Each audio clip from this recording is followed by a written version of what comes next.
Talking with the experts. Listener Jen Nash tells incredible stories in episode 276. Yeah, but I think actually the best stories in the world are the ones that are not perfect at all. And I think I think the best stories start with disaster. Like one of my best, it's like the best worst travel story ever is I was in Italy and I was in Bologna and I had this beautiful lunch and I was like, well, there's this type of meat that I'd heard. I'm blanking on the name, but there's this type of meat. And I was like, oh, we should definitely go try this. And it's got a fancy name. And I didn't realize that my watch had actually stopped working. We had a flight in a couple hours. So we went and we tried this fancy meat, which turned out to be bologna. Swear to God. Really? Bologna is from, mortadella. So mortadella is the fancy name for fancy bologna. And I was like, oh gosh. And while we were eating the bologna, I ran into this woman who I guessed correctly that her name was Jennifer. What are the odds? And Jennifer was like, you have to go and have this gelato. By then my partner was like, I think we need to go. And I was like, oh, we've got time. We'll jump a bus. It'll be fine. It was not fine. Are you a non-techie, introverted author, speaker, coach, consultant, or entrepreneur wanting to make an impact through podcasting?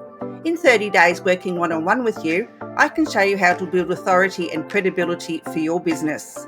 I'm inviting you to shift your thoughts about podcasting and allow yourself to expand into the next level of your life and business by joining the Podcast Wizard 30-day program as I help you take your podcast from idea to launch. Find it at rose-davidson.com under the Work With Me tab. Welcome to Talking with the Experts. This is where we discuss great ideas to take your business to the next level. How do we know these ideas work? Well, it's because we're talking with business owners who are using these ideas. Business owners who have years of experience and expertise. All things business by business owners for business owners. And now, here is your host, Rose Davidson. Hello and welcome to Talking with the Experts. I'm your host, Rose Davidson from rosedavidson.com. Talking with the Experts is about all things business by business owners for business owners. And you can find it on all good podcasting streaming platforms and on YouTube. Now, can you tell a story? I'm not very good at it. I can tell stories, but I can't write them. I don't know why that is. My next guest, Jen Nash, is going to be discussing powerful storytelling and how to nail every presentation and sell more, upsell and connect better with your audience. Now, Jen is a connector in chief and helps people add more meaning to their lives through connection.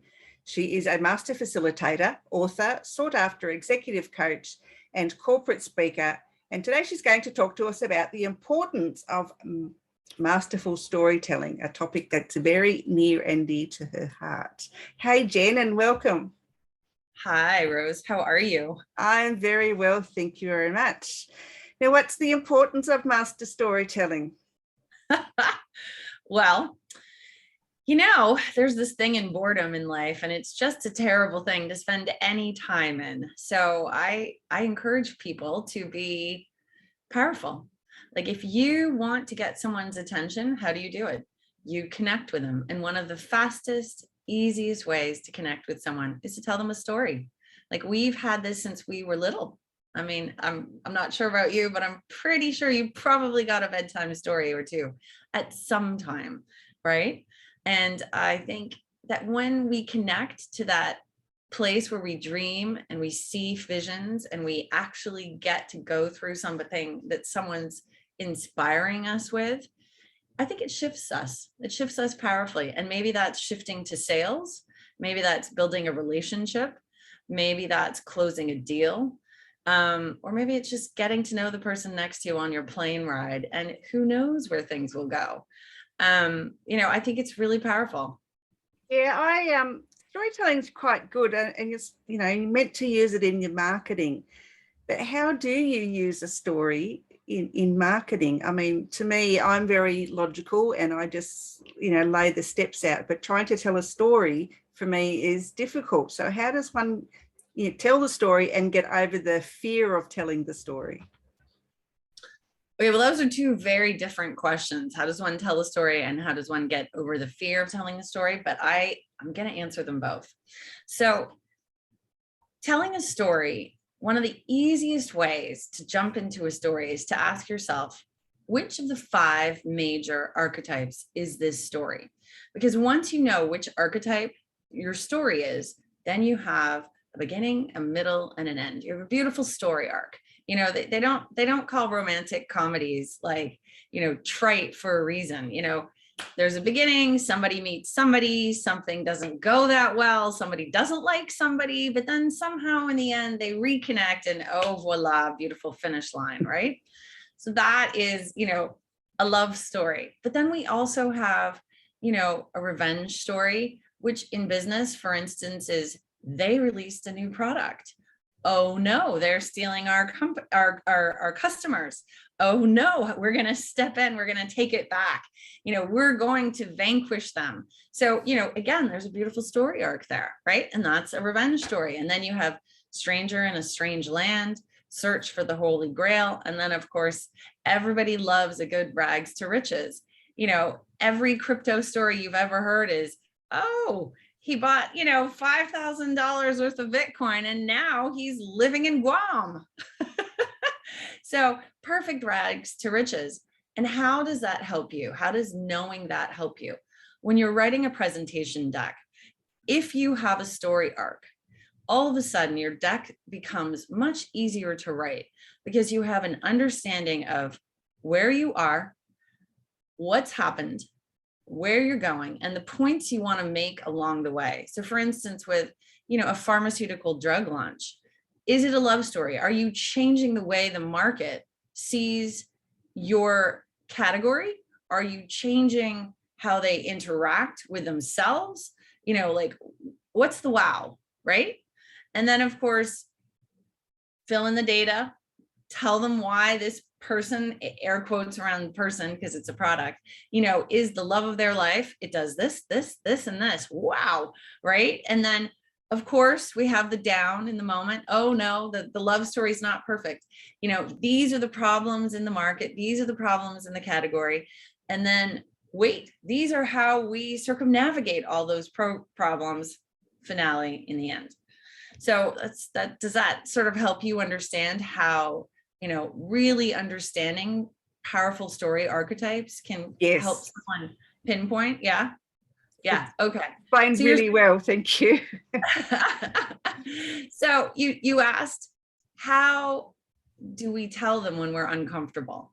So in my course, I actually get people to understand neuro-linguistic programming, or NLP. And it's an interesting thing, which some people have heard of this. So I'm just going to ask, have you heard of a power stance? Yes. Okay. Do you happen to remember what it was?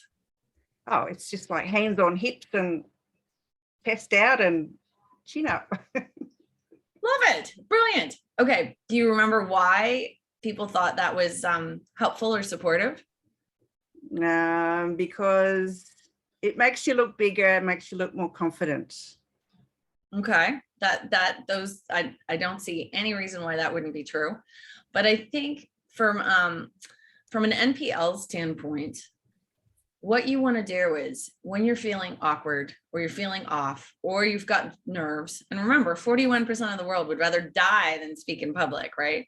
So you want to lock into your neurobiology a feeling of confidence, calm, and power. And so when you take, that Wonder Woman, that Superman stance, when you put your hands on your hips, when you make balls with your fists and you just dig them in and you put your shoulders back and you stand up, there's a way to actually lock that feeling into your neurobiology and to program it. You literally tap something on your hand and you program that feeling into your biology so that then when you're in that moment, in that meeting, about to have that talk and you're sweating and you're not feeling good, you can actually hit that point and your body will remember, the calm, the confidence that you have from that superhuman stance. And it will literally flood through you and give you that sense of, oh my gosh, I've got this. Does that seem like something that would resonate? Yeah, that makes sense. Perfect sense. Yes. It does. But how do you get over the logic, like being so logical and being more fantastical or fantastical? What do you mean? Well, in your writing, say, you're writing a bit of sales copy, and you need to tell a story, whether it's one of those archetypes or that, But if you're not used to writing like that, then because I come from a law enforcement background, and so everything's got to be, really concise and so I don't, you're not actually using the words love story. You're using the story archetype to create your doc. So for instance, what a love story is, right? The character comes on, the world falls in love with the character is amazing. So if you were writing a deck, you don't actually say the product comes on, the product's a love story. You don't say that. No. It's about how you present that product or that item, whatever it is that you're pushing in. If it's a love story, right?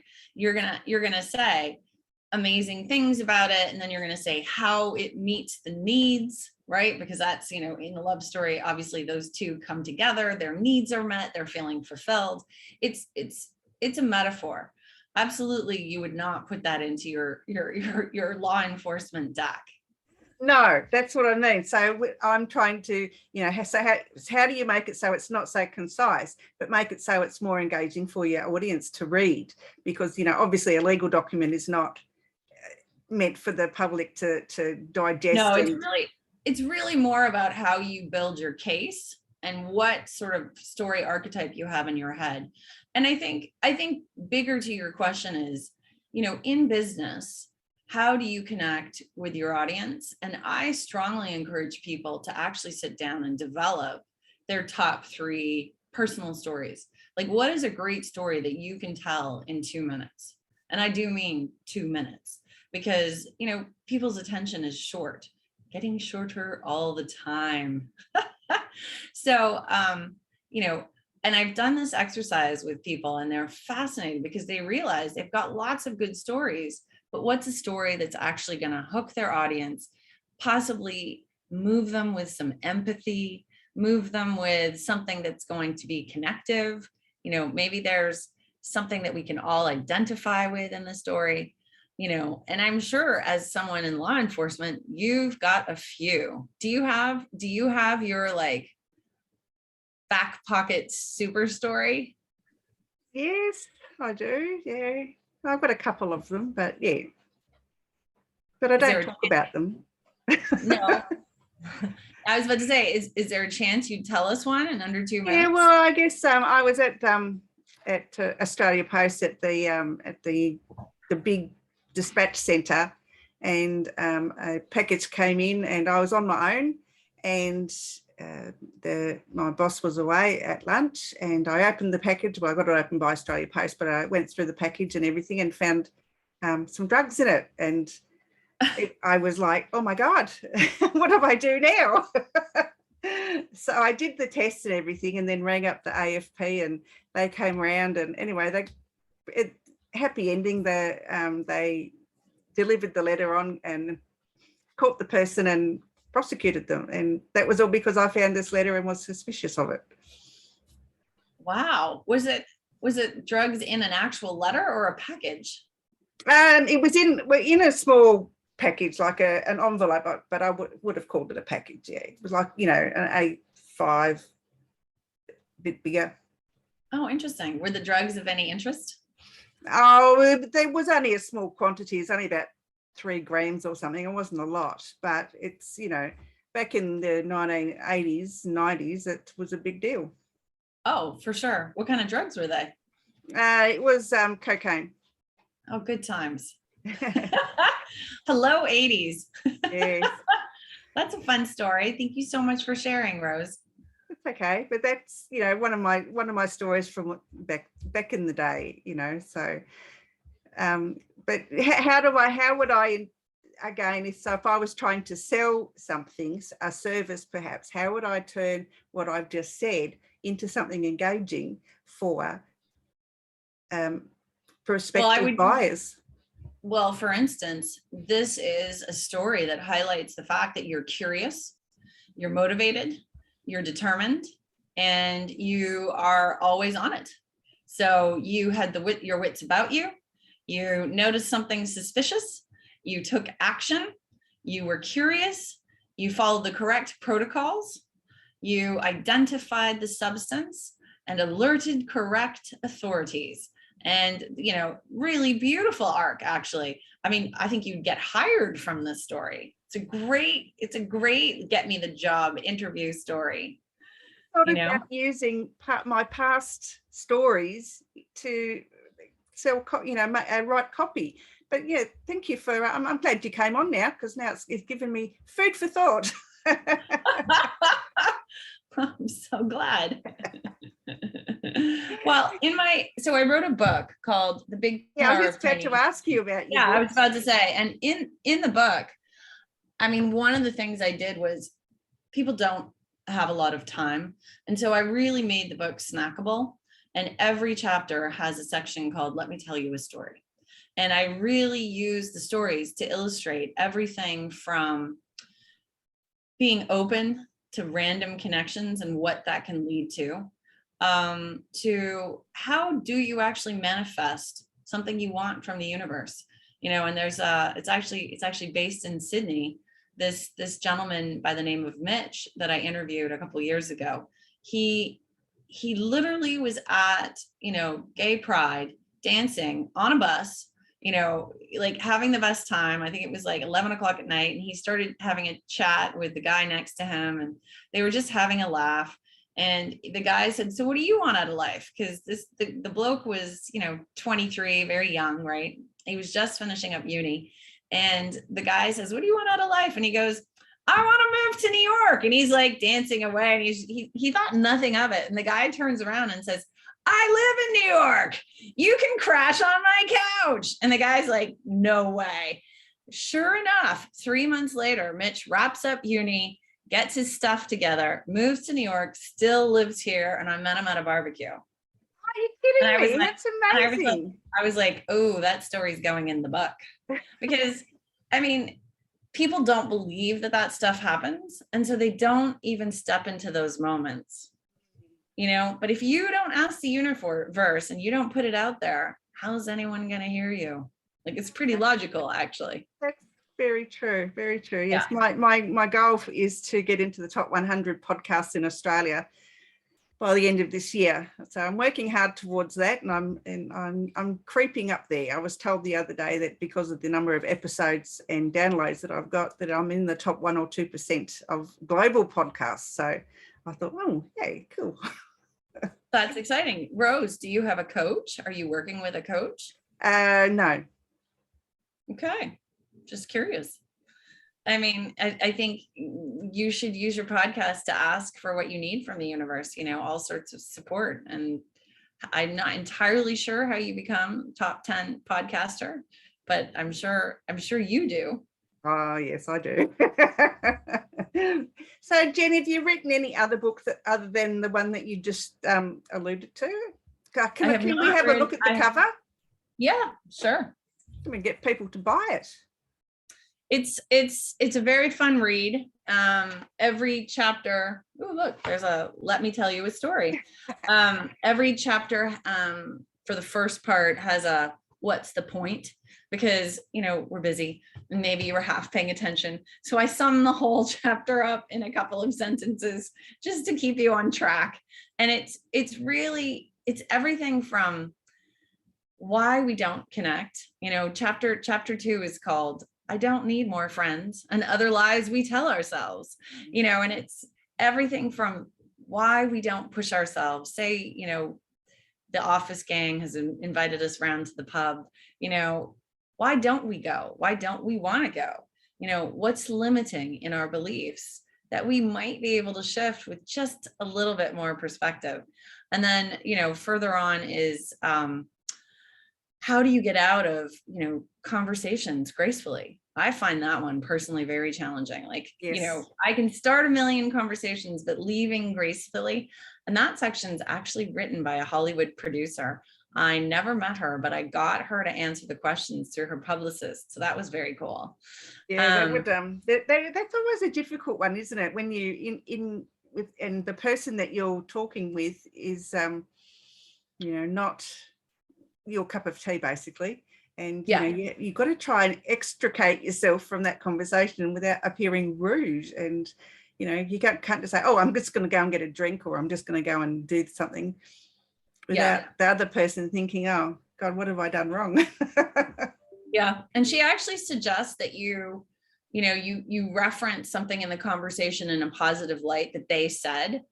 Speaking of this, I thought that was a really great idea. I'm just going to go top up my ice. But we'll connect. You want to walk off, or, oh, someone's leaving. Really loved that thing that you were just saying about that movie. I'm really going to have to check that out, but I'm going to go say goodbye to Rachel, like one of those kinds of things. And you just sort of meander, but I like the idea of nodding on the positive.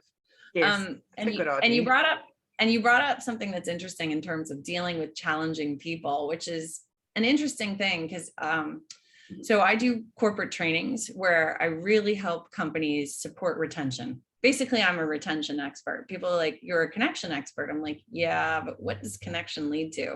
It leads to retention. People don't want to quit when they, have friends. There's a hugely important statistic that I love, that 62% of people will turn down a higher paying job if they have over 5 to 7 friends at the company. Not only that, though, if they feel connection with management and they feel like they're valued, their opinions valued, then why would they want to leave? Yeah. Oh no, it's huge to feel seen. I think is massively important. But I think the other thing that I really encourage people to do in terms of office training, especially now that we're basically Zoom, and more Zoom or Teams, whatever your company's on, how do you handle challenging people in meetings? And having company protocols is really powerful. And so I actually teach, how do you handle the fact that the meeting's running long? How do you handle the fact that the client suddenly has less time, or that they're distracted and they're not paying attention? And this is a presentation that teams worked on for 3 weeks. What do you do to bring it back? And I think having your team and your company all aligned with that kind of sort of troublesome moment is super powerful, because then everyone feels confident with how they're behaving, how they're showing up. And Zoom's very public, right? Everyone's there, and yet you're all by yourself, potentially at home or wherever you're running that meeting from. So it's not like you can just sort of look across the room when the client's looking the other way, And be like, what do I do now? They're not paying attention. So I think a lot of this is really powerful in terms of how do you engage? And I think engagement is the crux of being a good storyteller. And to your point, it helps people feel seen, It does. So I guess using, and getting back to the topic really, to use a story to sell a presentation, to sell more, to upsell something, connect with the audience if you're giving a talk. It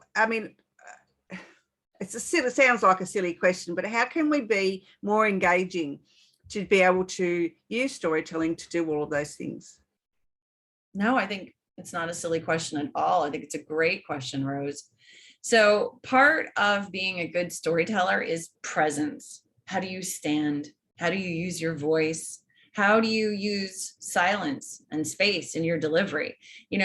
There's a little bit of showmanship required in a good story, which is why, the classic bar scene, in every pub is one guy who's always got all the yarns, and he tells a great story, and all the people, typically blokes, are standing around just in awe of Bob as Bob tells, that story. And he's probably told it 6 times before, but he tells it with such passion, such finesse, that everyone just laughs and marvels in all the right points.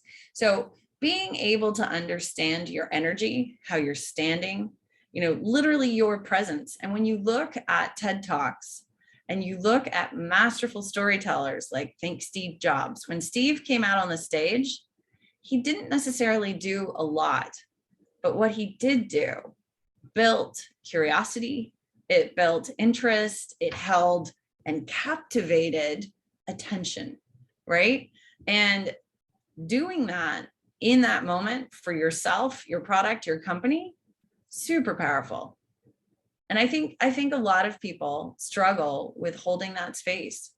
And yet, at the end of the day, who doesn't want to listen to someone who's like really going to be bringing you in and telling you something interesting, And that's why good salespeople are just interesting humans.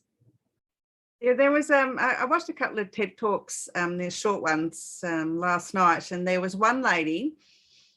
Her topic was, I can't even remember because she was so hands, like her hands were just, I couldn't stop watching her hands, but so I didn't pay any attention to what she was saying really. But there was another guy who was just asking questions. Are you human?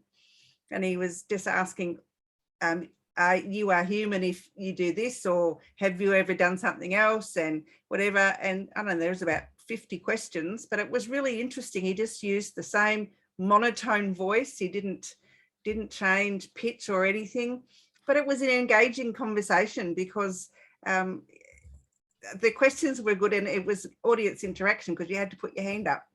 And and I was watching him, and I was tempted to put my hand up a couple of times, and I thought, don't be silly, he can't see you. That's amazing, though. The fact that he got you to engage despite the fact that he was monotone, he must have been doing something right. Yeah, it was really good. I thought it was good. But yeah, you get those ones, people who speak with their hands much too much. And I think it takes away from the delivery of the story. I think it can. And I think that might also be, a personal thing where that's just something that grabs you in a wrong way. Whereas, I think for someone who grew up with someone who talks with their hands all the time, they might just be like, oh, she's really animated. That's amazing.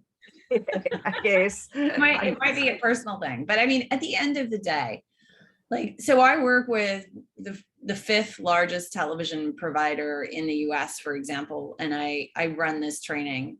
And I do so because they realize that everyone from project managers to account directors needs to step into their presentation skills, right? And how do you do that? You see every presentation as an opportunity for audience connection.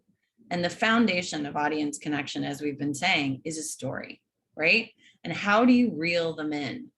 And so you want your employees to realize the power of being human. So I can see why he got people to raise their hands, right? Because you felt very human and engaged with.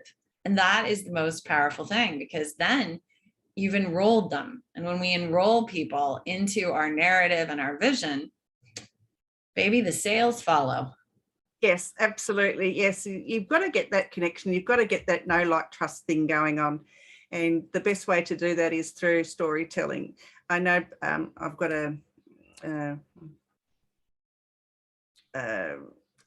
it's not a club, it's I don't know, can't think, but it's called Speakers Tribe and Speakers Institute. And they're all for storytelling. Sam Cawthorne is all about telling stories, and you've got to tell a story to engage your audience. And yeah, I know you've got to have a beginning, a middle, and an end. It's really great, but when it comes down to writing it, I think it's all in my head, and I'm trying to get it down. And for me, though, it's got to be perfect, and that's, I think, my undoing. Yeah, but I think actually the best stories in the world are the ones that are not perfect at all. And I think I think the best stories start with disaster. One of my best, it's like the best worst travel story ever is I was in Italy and I was in Bologna and I had this beautiful lunch, and I was like, well, there's this type of meat that I'd heard, I'm blanking on the name, but there's this type of meat, and I was like, oh, we should definitely go try this, and it's got a fancy name. And I didn't realize that my watch had actually stopped working. We had a flight in a couple hours. So we went and we tried this fancy meat, which turned out to be bologna. Swear to God. Really? Bologna is from, mortadella. So mortadella is the fancy name for fancy bologna. And I was like, oh gosh. And while we were eating the bologna, I ran into this woman who I guessed correctly that her name was Jennifer. What are the odds? And Jennifer was like, you have to go and have this gelato. By then, my partner was like, I think we need to go. And I was like, oh, we've got time. We'll jump a bus. It'll be fine. It was not fine. We got to the airport. Our flight was leaving in 10 minutes. So they'd already boarded. It was a tiny airport. They'd already removed our bags. And they were like, sorry, we can't let you on. I'm like, but the plane's still here. And they're like, yep, too bad. And we proceeded to ask every car rental place. And I called every bus company, every train company to figure out how we could get to Lyon, France by the next day at 1:00. And it was 4:00 the day before. And it's far. I mean, it's far. So we actually got lucky. One car needed to go back to France. And so we drove through the Alps, through the night, through tunnel after tunnel, because it turns out the Europeans just bored tunnels through Alps. And I got to tell you, they're actually quite weird to drive through, because after about 5 minutes of like tunnels with weird boundings and light, you're like, am I even conscious? I felt like it was like alternate universe. And at 2 a.m, we realized we were going to make the flight. But the whole way there, every time I paid a toll, my partner just laughed and said, ooh, another 50 pounds, so 50 euros. He's like, ooh, another 50 euro mistake. How was that bologna? Love terrible. it. Terrible. But it was a disaster, but it's a great story. It is a good story. Yeah, I love it. It's funny. I'm laughing. I don't know why we laugh at other people's misfortunes, but it was hilarious. Because you realize, I think we see ourselves in the foibles of others, right? And we feel more human. I guess. Yeah. Jen, where can people find you if they want to work with you or find out more about what you do? I'm at jennash.com, JENNASH.com. Reach out, submit a form, say hi, and they can also connect on Instagram at Real Jen Nash. And that's the Instagram handle, Real Jen Nash. And, if they are looking for a coach to take things up to the next level, I am really, really excited to work with women leaders specifically, who are basically successful, but they want to do less so they can feel more. Because sometimes we do so much and it takes away from our experience of life. So it does. Yes. So I work very hard to shift that for my clients. Yeah, my previous guest this afternoon is on that mission as well. So yeah, I think we as women we tend to do everything and don't leave anything for ourselves. Yeah. Anyway. Well said. Well, thank you, Rose. I appreciate it. Well, thank you. Now, have you got any last words of wisdom that you would like to share with our audience today? Yes. Next time you're hesitating about speaking to a stranger, just jump in. There's nothing more beautiful than a hi, how are you? My name is, and how's your day going? None of these things will bite you, and you never know where connecting with a stranger might lead you. So absolutely. Might be like Mitch. Might be like Mitch. Yeah, absolutely. Absolutely. So I wish our audience connection. Oh, thank you. All right. Likewise. Take care. All right. Bye-bye. You've been listening to Talking with the Experts, hosted by Rose Davidson. Make sure you have a look at our back catalogue over at talkingwiththeexperts.com. And be sure to subscribe to our podcast so you don't miss out on any episode. We look forward to your company next time.